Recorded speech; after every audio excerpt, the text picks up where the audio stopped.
He offered his jacket to a shivering woman at the bus stop, not knowing she was a CEO who would change his life forever. The rain fell like silver needles that night, piercing through the worn-out coat of a man who had long stopped believing that life had anything good left to offer him.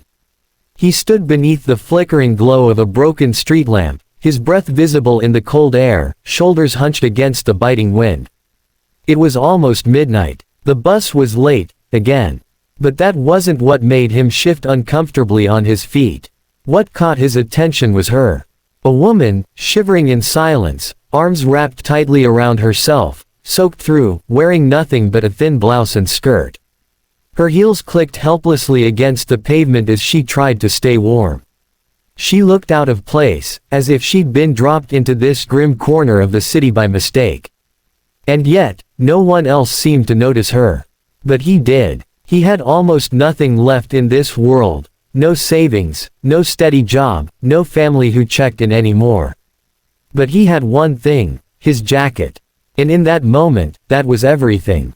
If you believe in kindness, second chances, and the power of doing good even when life is hard, please like this video, comment your thoughts, share with someone who might need it, and subscribe to our channel, Stories Collection. Every story is a reminder that small acts can create big changes. His name was Ethan Blake. 37 years old, former construction worker, currently living in a rented room behind a mechanic's garage in the outskirts of Detroit. Life hadn't always been this cruel to him. There was a time when he was strong, proud, and hopeful, a man with dreams, a fiancé, and a plan. But life has a strange way of testing people. A workplace injury 3 years ago shattered his kneecap and put him out of work. The medical bills ate up what little savings he had, and when his fiancée left, unable to bear the weight of poverty and constant worry, it finished the last piece of his heart that had dared to love. Ethan became a man who survived, not one who lived. That cold night at the bus stop was just another piece in the chain of hard days. He had spent the day applying for jobs no one wanted to give him, janitorial work, delivery driving, anything that would offer a few hours and a few dollars. All doors shut. As he waited for the last bus home, tired and aching, he noticed the woman. She stood too upright for someone defeated by life. Her hair was tied back in a tight bun, now half loosened by the wind. Her makeup was smeared, eyes red-rimmed, not from the cold, but from something deeper. She had no umbrella, no coat. Her hands trembled against her sides. She looked like someone who'd been abandoned by her car, her driver, or maybe her entire world. Without thinking twice, Ethan removed his jacket, a faded brown canvas coat, slightly torn at the sleeves but warm and dry, and walked over to her. "Here," he said softly. "You look like you need this more than I do." She looked up, startled, as if not expecting anyone to speak to her. Her lips parted, but no words came out. She took the jacket with hesitant fingers, eyes wide with disbelief. Ethan gave her a kind smile and returned to his spot, arms crossed, trying to trap what little warmth remained in his thin sweater. The bus finally came 10 minutes later. She got on. So did he. She sat near the front, cradling the jacket like it was something precious. He sat near the back and closed his eyes. The bus rattled forward through the rain-slicked streets, and Ethan never expected to see her again. But fate had a plan. A week later, while sweeping the back alley of the garage where he stayed, he heard a car pull up, sleek, black, and far too expensive for that neighborhood. He ignored it. People often got lost there, thinking it was a shortcut. But the door opened, and a woman stepped out. Clean, composed, powerful. And wearing his jacket. She walked up to him, heels clicking confidently, and said, "Do you remember me?" Ethan blinked. He wasn't sure what stunned him more, her presence or the fact that she had come back. She introduced herself as Lila Hammond, CEO of a media and technology firm he'd never heard of. That night, she had fled a private charity event after a humiliating betrayal. Her fiancé had publicly cheated on her with her assistant. Her driver had abandoned her in anger when she refused to speak. She'd been standing in the rain, alone for the first time in years, when a stranger gave her his only source of warmth. Lila didn't just thank him. She asked questions. She listened. And something in her softened when she learned about his life, the injury, the job losses, the daily struggle. She asked him to meet her for coffee the next day. He hesitated but agreed. That coffee turned into a conversation. That conversation turned into a friendship. And then, an opportunity. Lila offered him a job, not out of pity, she insisted, but because her company was starting a division focused on social impact storytelling. She needed someone who understood struggle. Who could speak from experience. Someone real. Ethan protested. I don't know media. I don't have a degree. But she simply said, what you have can't be taught. You have heart. People will listen to you. Under her mentorship, Ethan began writing and producing small documentary-style videos about real people overcoming hardship. Stories from shelters, factories, inner-city schools. His work resonated. People watched. Donors stepped in. Ethan's stories weren't just entertainment, they were movements. And slowly, he began to change, too. He stood taller, smiled more, called his estranged sister and started rebuilding bridges. He even started volunteering at a shelter once a week, just to remind himself where he came from. But the most unexpected change came quietly. One night, after a year of working together, Lila invited him to her home. Not the office, not a business meeting. Just dinner. Just them. Over quiet music and homemade pasta, she thanked him. You gave me more than a jacket, Ethan. You gave me a reminder of who I want to be. That night, I felt invisible. But you saw me. His hand brushed hers. There was silence. And then, something new bloomed. Gentle, real, unexpected. Love born not of desperation, but mutual respect. Years later, Ethan Blake stood on a stage at a national awards ceremony, receiving recognition for his contributions to storytelling and social change. As cameras flashed, he spotted her in the crowd, Lila, the woman whose life he changed by giving away a jacket. Or maybe, the woman who changed his. If this story touched your heart, if you've ever felt like a single kind gesture made all the difference, please like this video, subscribe to our channel, Stories Collection, and share it with someone who needs to be reminded that even the smallest act of compassion can start a ripple that transforms a life.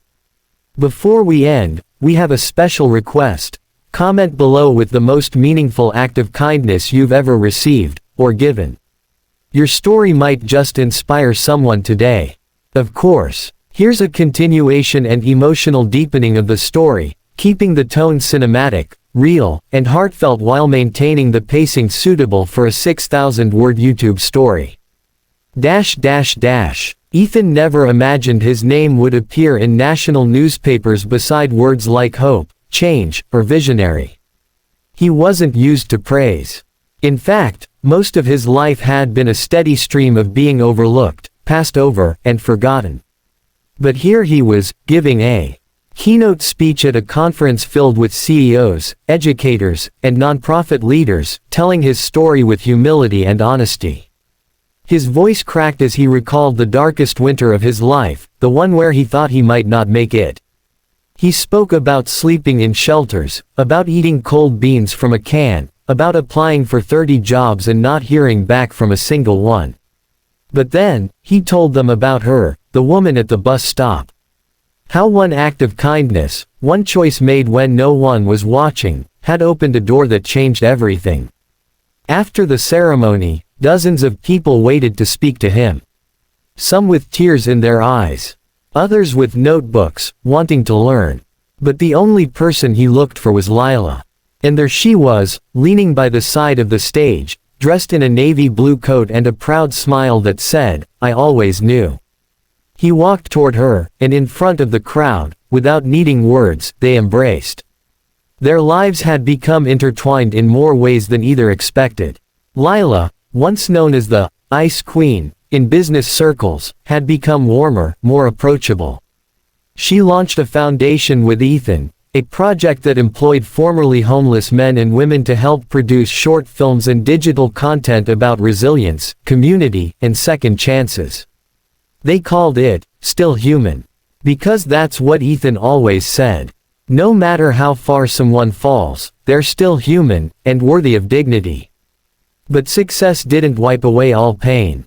There were nights when Ethan still woke up in a cold sweat, haunted by memories of being abandoned, of the echoing silence in empty rooms. Lila, too, had her scars. Betrayal doesn't vanish just because new love blooms. It lingers like fog, creeping into the corners of even the brightest mornings. But the difference now was that they didn't face those shadows alone.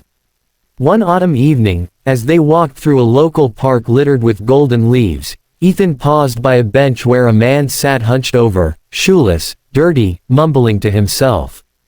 It was like looking into a mirror of the past. Ethan pulled a folded 20 from his wallet and placed it gently in the man's hand. Lila watched him, her eyes misty. He turned and simply said, "I used to sit right there." And she understood. That moment became the inspiration for their next film, a project that followed 5 people's journeys from rock bottom to redemption. It won awards. But more importantly, it sparked action. Donations poured in. People volunteered. One high school student started a kindness club. A retired teacher opened her home to foster kids. One small jacket had started all of this. Months passed. Ethan and Lila grew their foundation and their love, side by side. They moved into a modest home just outside the city, not too big, but warm and filled with light. Lila still ran her tech company, though she scaled back, choosing now to focus more on impact than profit. Ethan became a sought-after speaker, often invited to schools, prisons, and churches to share his story. He always ended the same way: "I didn't save her. She didn't save me." We reminded each other what being seen feels like. And when you feel seen, you start to believe again. One rainy night, years after that fateful bus stop encounter, Ethan found himself standing at a similar street corner. He wasn't waiting for a bus, he was on his way home from a charity dinner. But something drew his attention. A young boy, maybe 15, soaked to the bone, shivering, staring at the passing cars. Ethan walked over, removed his coat without hesitation, and draped it around the boy's shoulders. The boy looked up with tired eyes and whispered, "Why'd you help me?" Ethan smiled. "Because someone once helped me." And just like that, the circle continued. If this story moved you, made you feel hope, or reminded you of a time when kindness found you at your lowest, please like the video, share it with someone who needs it, and subscribe to Stories Collection. These aren't just stories. They're real reminders that even the smallest act of good can echo for years. Before we close, we ask one thing. Please comment below with a story, big or small, about a time you gave or received kindness. You never know whose heart your words might heal today.